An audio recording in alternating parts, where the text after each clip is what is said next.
Hello students, western political thought के व्याख्यान की श्रृंखला में लास्ट क्लास में हमने जेएस मिल पर हमने अपने व्याख्यान का समापन किया था और जेएस मिल के जीवन के विभिन्न पक्षों को हमने अच्छे से देखा था। आज की क्लास में मैं doctor Nidhi Yadav SVC government college Ajmer political science department से एक नए टॉपिक पर अपनी चर्चा प्रारंभ करेंगे। आज हम जॉर्ज फ्रेडरिक हेगल पर चर्चा प्रारंभ करेंगे और उनके बारे में बेसिक जो जानकारियां हैं उस पर ध्यान देंगे। हेगल का जो कालखंड है वह 1770 से 1831 ईसा पूर्व का माना जाता है और हेगल के दर्शन का प्रभाव समाजवाद और साम्यवाद की दो प्रमुख विचारधाराओं के विकास पर पड़ा है। 20वीं शताब्दी की अगर हम प्रमुख विचारधाराएं फासीवाद और नाजीवाद का हम देखें तो उनका जन्म हेगल के द्वारा राज्य को दैवी संस्था बनाने और उसे निरंकुश सत्ता प्रदान करने का परिणाम समझा जाता है। अगर हम आधुनिक समय में देखें तो जर्मनी के जो महान राजनेता या जिन्हें कूटनीति के बिस्मार्क में भी हेगल के सिद्धांतों को मूर्त रूप प्रदान किया है।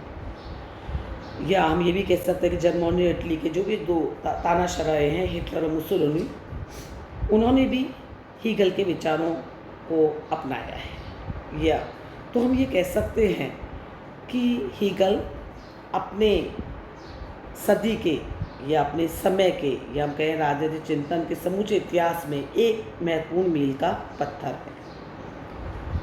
अगर बेसिकली देखें तो एक द्वंद्ववादी विचारक थे और उनका नाम जर्मनी के आदर्शवादी परंपरा के कॉन्ट के विचारों के पश्चात उनके बारे में जाना जाता है। तो हम ये कहते हैं कि उन्होंने राजनीतिक आदर्शवाद को अपनी चरम सीमा तक पहुंचाया, यानी कि हेगल एक आदर्शवादी विचारक के रूप में जहाँ वो राजनीति को एक नए आयाम प्रदान करते हैं उसके रूप में हम उनको देखते हैं। प्रोफेसर के रूप में हेगल को अपूर्ण ख्याति मिली, अच्छे पढ़ने लिखने वाले, उन्हें जर्मनी का राष्ट्रीय दार्शनिक भी कहते थे और कहते थे कि जब वो भाषण देते थे तो उनको सुनने के लिए विद्यार्थी और विद्वानों की भीड़ लगा करती थी। और उनकी मृत्यु के पश्चात तो उनके दर्शन पर चर्चा करना एक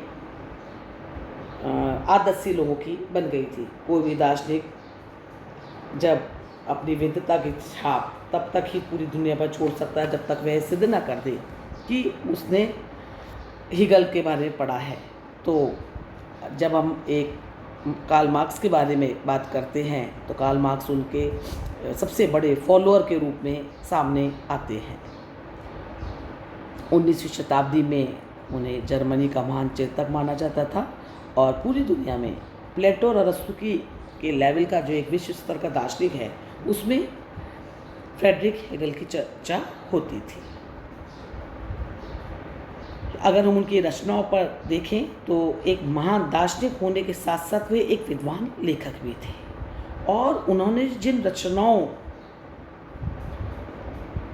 को अपना मूर्त रूप प्रदान किया है वो दर्शन और राजनीति के क्षेत्रों से भी आगे थी। उन्होंने science of logic, encyclopedia of the philosophical science और द फिलोसफी ऑफ हिस्ट्री, तो हम ये देखते हैं कि उनकी जो रचनाएं हैं उनमें हमें दर्शन का निचोड़ दिखाई देता है और उनका जो श्रेष्ठतम दार्शनिक विचारों की जो अगर हम उनके कहें कि जिसके अंदर जिन्होंने अपना सारी अपनी बार उनके जो भी विचारों का पूरा सोर्स है वो उसके अंदर शामिल कर दिया है, तो वो उनकी एक पुस्तक फिनोमेनोलॉजी ऑफ स्पिरिट है। यह यद्यपि राजनीतिक विचारों से संबंधित ग्रंथ नहीं है, ये पूरी एक सार्वभौमिक सत्य की खोज है की बात करते हैं इसमें। और इसमें वह हेगल ये बताते हैं कि विश्व के मूल में जो भी प्रधान वस्तु है वह विश्वात्मा है और ये विश्वात्मा का जो उनका विचार है कि एक सुप्रीम पावर है, एक सुप्रीम स्पिरिट है और ये जो विचार है उनका, ये उनके समस्त राजनीतिक दर्शन का आधार स्तंभ है। कुछ विद्वानों का यह मानना है कि हेगल की रचनाओं का कोई ऐतिहासिक आधार नहीं है, उनकी रचनाएं मात्र उनके विद्यार्थियों के ही नोट्स है या उन्होंने जो भी व्याख्यान क्लासेस में दिए थे। लेकिन फिर भी हम उनकी पुस्तकों के बारे में और स्पेशली फिनोमेनोलॉजी ऑफ स्पिरिट में जो जिसके कारण वो एक महान दार्शनिक विचारों के रूप में आते हैं और जहाँ वे विश्वात्मा की चर्चा करते हैं, जहाँ वो एक आदर्शवादी विचारक के रूप में राजनीति को एक नए दर्शन को एक नया आयाम प्रदान करते हैं, उसके लिए हम हीगल को हमेशा जाने जाएंगे। हीगल के दार्शनिक विचारों के बहुत से सोर्सेज हैं।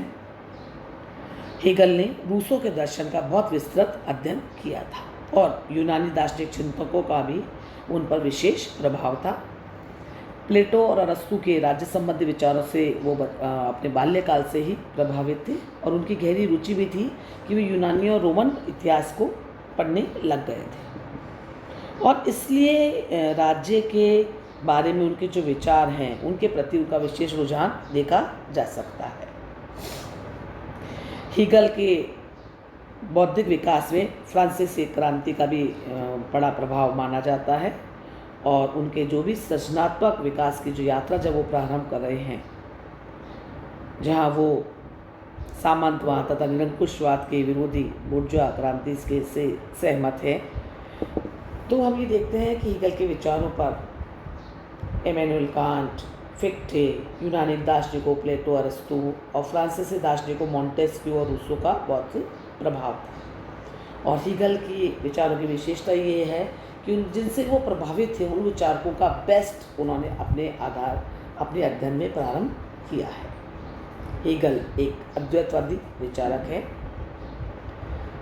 जहाँ वे जगत के मूल में जो सत्य है उसकी बात कर रहे हैं। उनके जो राजनीतिक चिंतन का दार्शनिक आधार है जिसे विश्वात्मा कहते हैं, विश्वात्मा उनके लिए एक आध्यात्मिक विचार है, जहाँ वे विश्व इतिहास की विभिन्न घटनाओं को एक विकास क्रम में जोड़कर विकास के एक कंटिन्यूस क्रम का निर्माण बता रहे हैं और कह रहे हैं कि ये जो भी इतिहास है, जो हिस्ट्री क्या है, विश्वात्मा की अभिव्यक्ति की कहानी है। और उनका यह भी मानना है कि इतिहास में जितनी भी घटनाएं घटित होती हैं वे विश्वात्मा के निरंतर विकास के अलग अलग चरणों का रिप्रेजेंटेशन करती है। उनका ये मानना है कि विश्वात्मा मकड़ी की जाली की भांति अनेक रूपों में प्रस्फुटित होती है और वापस से अपने रूप में लौट करके आ जाती है। यही सृष्टि का नियम है। प्रारंभ में विश्वात्मा का जो प्रारंभिक स्वरूप है वो बहुत ही जड़ जगत के रूप में दिखता है, बाद में वो प्रकृति के रूप में, प्राणियों के रूप में प्रकट होती है और अपने उसका उच्चतम रूप मनुष्य में अभिव्यक्त होता है। इसलिए मनुष्य विकास क्रम में सर्वोपरि है और उसके चेतन में जो आत्मा रहती है वे विश्वात्मा है। तो उन्होंने जिस विश्वात्मा को प्रतिपादित किया है वो उनके लिए शाश्वत है, सतत क्रियाशील है और गतिशील भी है और इसका जो विकास है वह निरंतर द्वंद्वात्मक प्रक्रिया से होता रहता है। यहाँ द्वंद्वात्मक प्रक्रिया में यह विश्वात्मा के विकास को हीगल 3 तरीके से 3 क्रमों में विभाजित कर रहे हैं।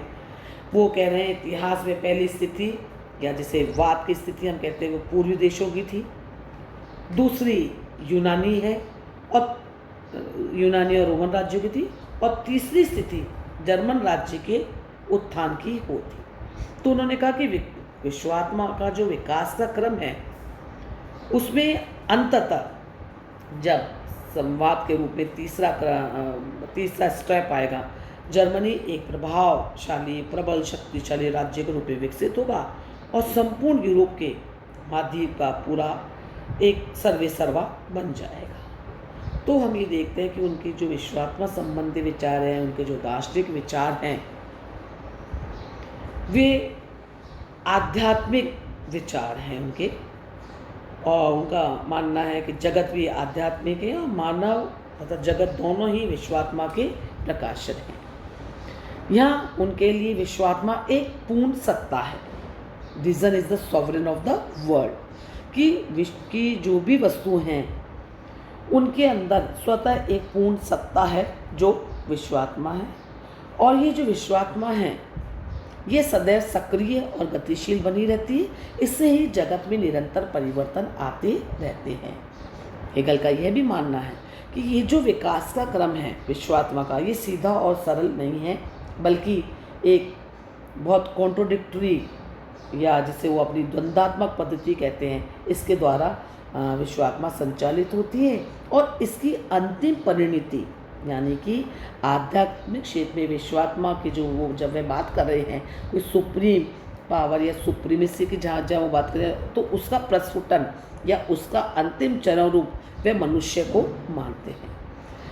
आंतरिक रूप में मनुष्य है और बाह्य क्षेत्र में विश्वात्मा की चरम परिणति राज्य है, यानी कि वह राज्य को पृथ्वी पर ईश्वर का अवतार मानते हैं। यह उनके अध्ययन का मूल है, जो बच्चों आपको अपने सब्जेक्ट कंसर्न में या आपके पाठ्यक्रम में जो जानने वाली बात है कि वह अपने समस्त चिंतन में, अपने आदर्शवादी चिंतन में जब वे जहाँ वे विश्वात्मा की बात करें, जहाँ वे दार्शनिक आधारों की बात करें, तो उनके लिए विश्वात्मा का अंतिम स्वरूप या आज तक का जो भी इतिहास क्रम रहा है उसमें विश्वात्मा का प्रस्फुटन मनुष्य में दिखाई देगा और उसका अंतिम जो बाह्य स्वरूप है वो राज्य में प्रकट होता है। तो राज्य के बारे में उनके जो यूनानी चिंतकों से उन्होंने जिस विचार को ग्रहण किया था, प्लेटो और अरस्तु के राज्य के विचारों से वो बाल्यकाल से जुड़े हुए थे, उसका प्रस्फुटन उनके आगे के विचारों के अंदर होता है और वो राज्य के बारे में अपने विचार प्रकट करते हैं। आने वाली क्लास के अंदर हम हीगल के इन्हीं विचारों को आगे बढ़ाएंगे और जिस अंतरात्मा, जिस विश्वात्मा की वो बात कर रहे हैं, वो पूरी दुनिया के अंदर ये कह रहे हैं कि जो इतिहास क्या है, मात्र जो मनुष्य की जो ये अंतर आत्मा है उसका एक वृत्तर रूप है। या जब हम आपको आगे बताएंगे कि वो अपनी विश्वात्मा की चरम परिणति राज्य में मान रहे हैं, आगे की क्लास में हम इसको और जानने का प्रयास करेंगे। अभी तक हम समझे कि वो जर्मन विचारक हैं, दार्शनिक हैं, उनके अध्ययन के दार्शनिक आधार हैं, राज्य के बारे में उनके क्या विचार हैं, किन किन लोगों से वो अपने जीवन काल में प्रभावित रहे हैं और उनके विचारों से प्रभावित होकर के एक बहुत बड़ी विचारधारा, साम्यवादी विचारधारा, समाजवादी विचारधारा, जिसके बारे में हम जानते हैं।